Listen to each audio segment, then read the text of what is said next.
Mr. de Blasio, the floor is yours. Thank you very much. Can you hear me okay? Good.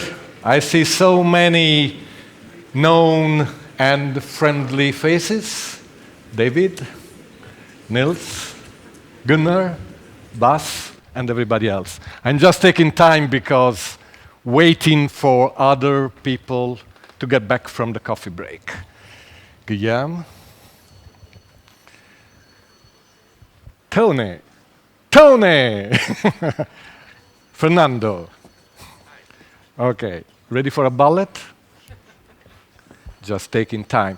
I think this is one aspect of our job that we should be good at doing. You know, to gain time. Sometimes we are forced to do that. Don't complain on me. Just, I would love someone else to come into the room. And I can anticipate my point, which is the following. I am against some common places of our time. Particularly, I'm against the commonplace which says that journalism is increasingly going to become irrelevant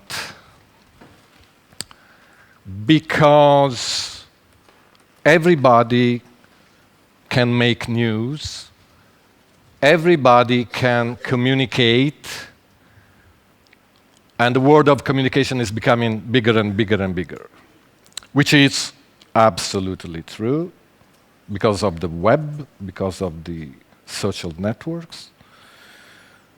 But exactly for the same reason, I think that journalism must become increasingly relevant and distinguish itself from communication. You see, I wrote that the media world is composed of two big sides, two big things. One is communication, the big C of everything. And the other is information, which is not just communication. Communication and information. Keep that in mind, please. Communication is all things said by anybody, anytime. A guy wakes up in India and he writes a post on Twitter. This is communication. It is not information. It is communication.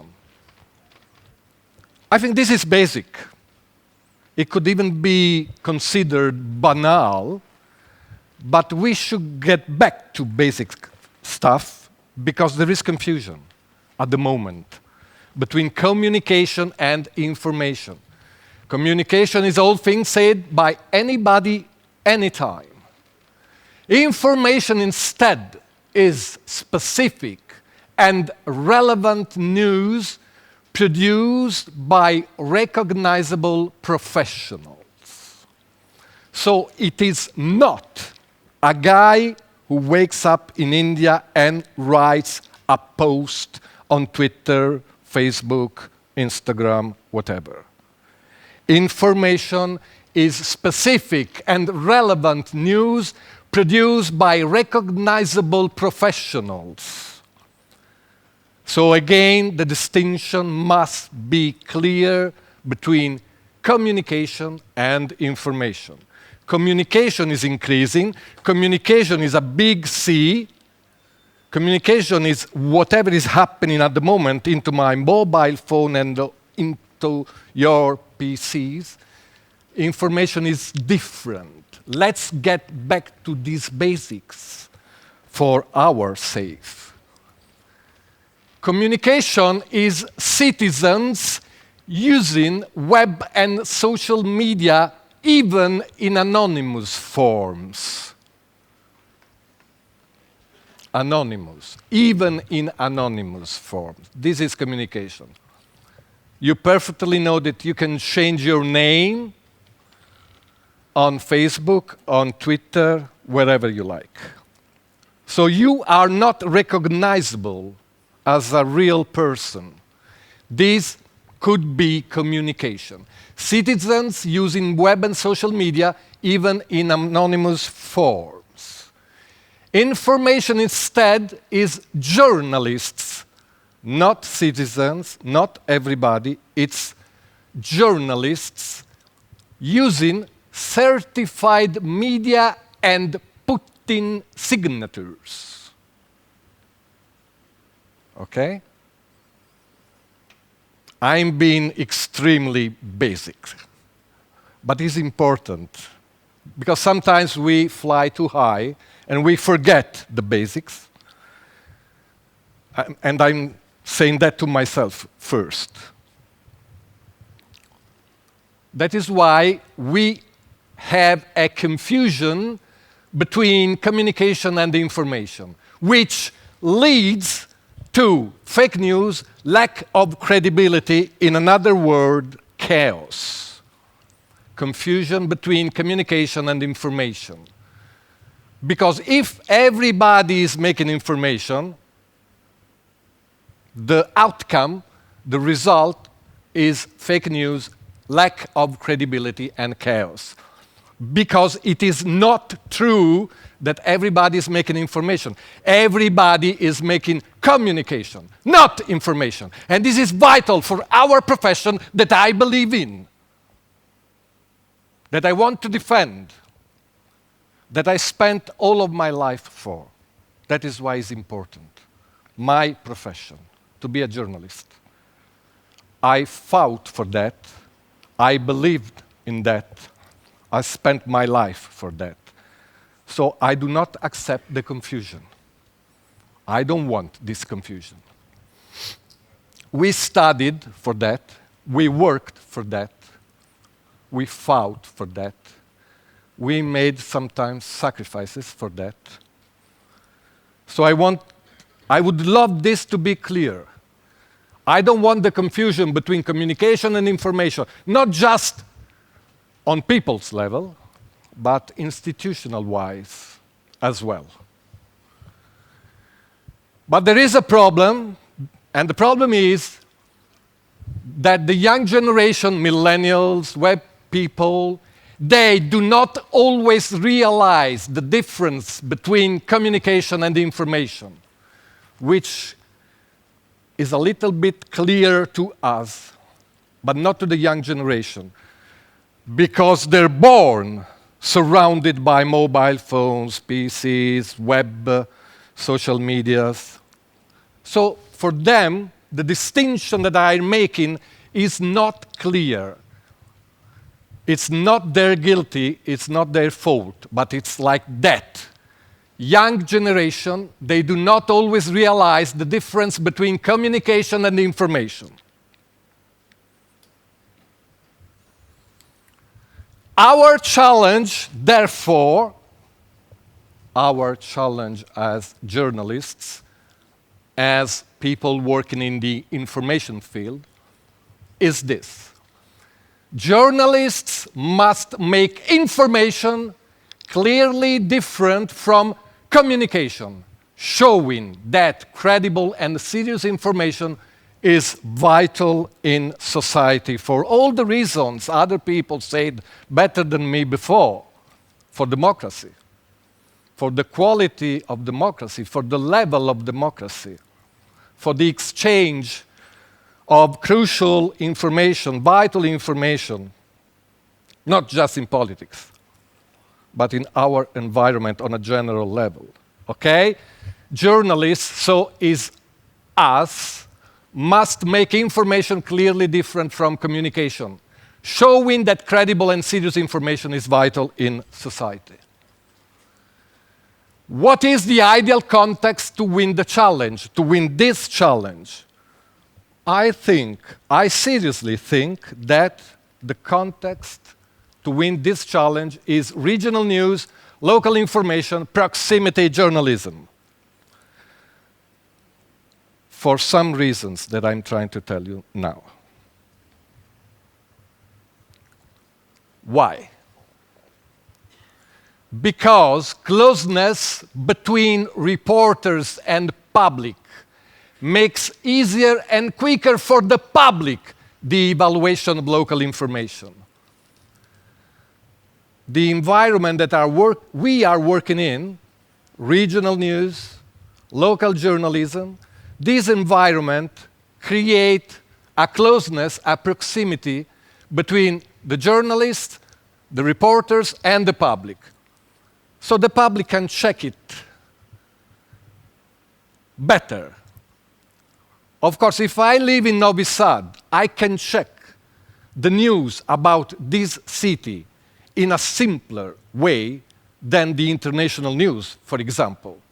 I can go out and check what happens in Novi Sad today and check if the news I read was true.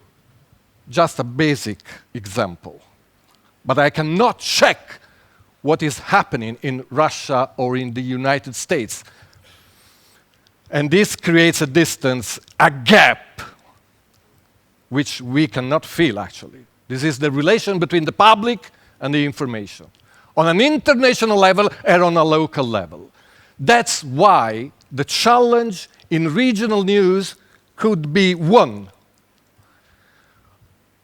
at least in a simpler, easier way. Not always, but we are talking general now.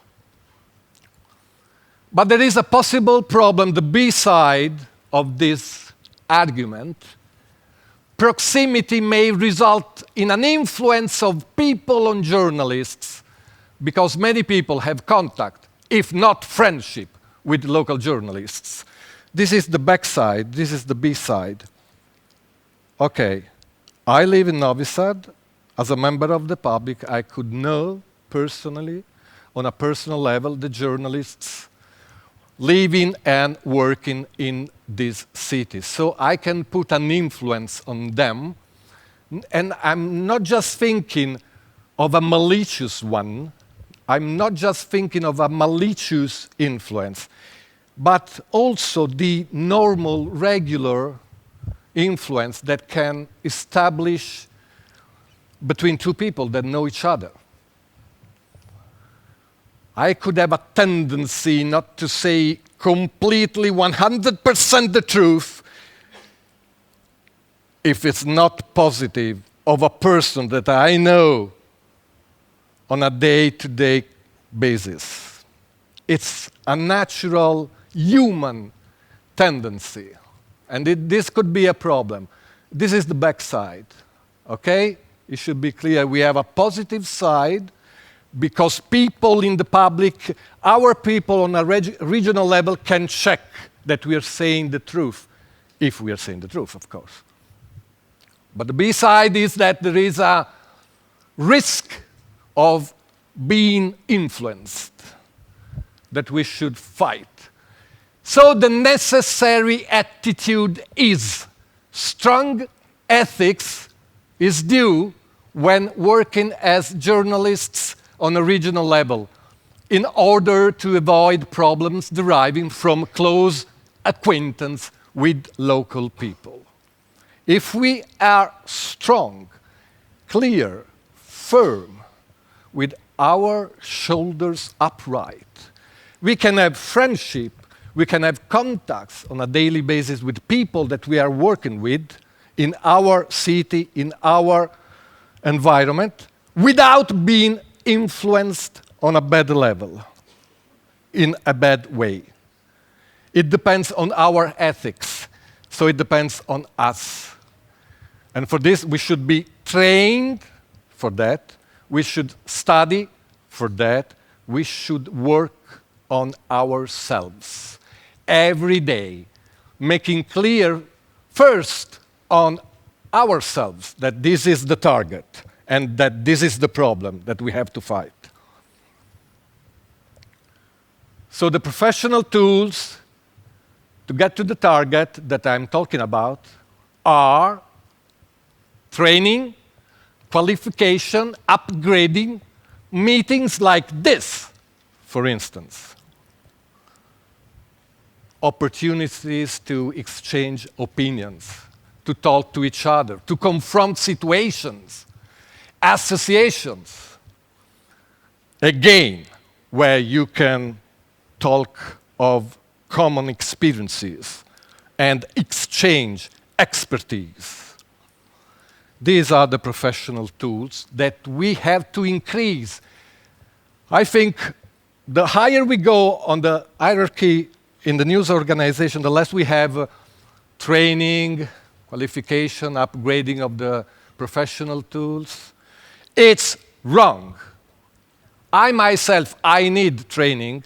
I want training. I want occasions and opportunities like this. More. I need it. Because the world is fast changing and my habits are getting old and maybe are surpassed. We should ask for that. We should ask our organization to have more training. We need it.